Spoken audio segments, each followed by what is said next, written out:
2010, South Africa, their own World Cup. On home soil, and they couldn't even get out of the group stage. 16 years later, they're still chasing that first-ever knockout appearance. And today, in Atlanta, they were 77 minutes away from another opening day collapse. Here's the question nobody wants to ask out loud. Is Bafana Bafana's curse finally about to break? Or did we just watch the beginning of the end? Because this wasn't just a draw. This was survival. And in a group this brutal, survival might be the difference between history and heartbreak. Again, 6 minutes in.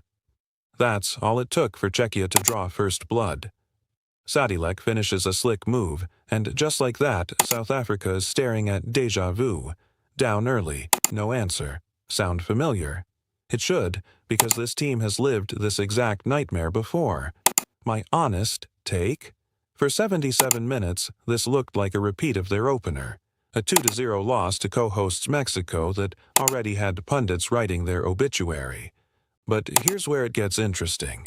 83rd minute. A long-range strike deflects off a Czech arm inside the box. Penalty. And up steps Teboho Mokoena, the same man who walked out for the national anthem with tears in his eyes, thinking about his late grandfather. Ice cold, buries it, 1-1. Let me be honest with you. That wasn't just a goal. That was a statement. South Africa has never advanced past the group stage at a World Cup. Not in 2002, not in 1998, not even as hosts in 2010. That's the curse, that's the pattern. And for the first time in over a decade, they didn't fold under pressure. They fought back. But don't get it twisted. 1 point doesn't erase 16 years of history. They're still bottom half in Group A.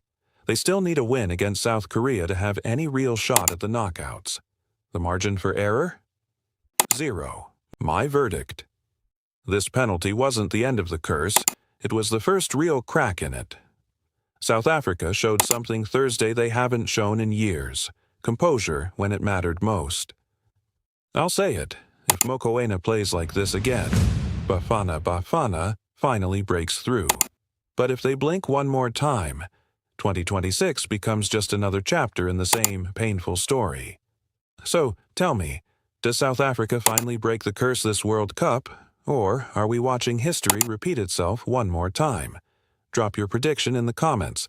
And if you want the full Group A breakdown before South Africa's next match, make sure you're subscribed.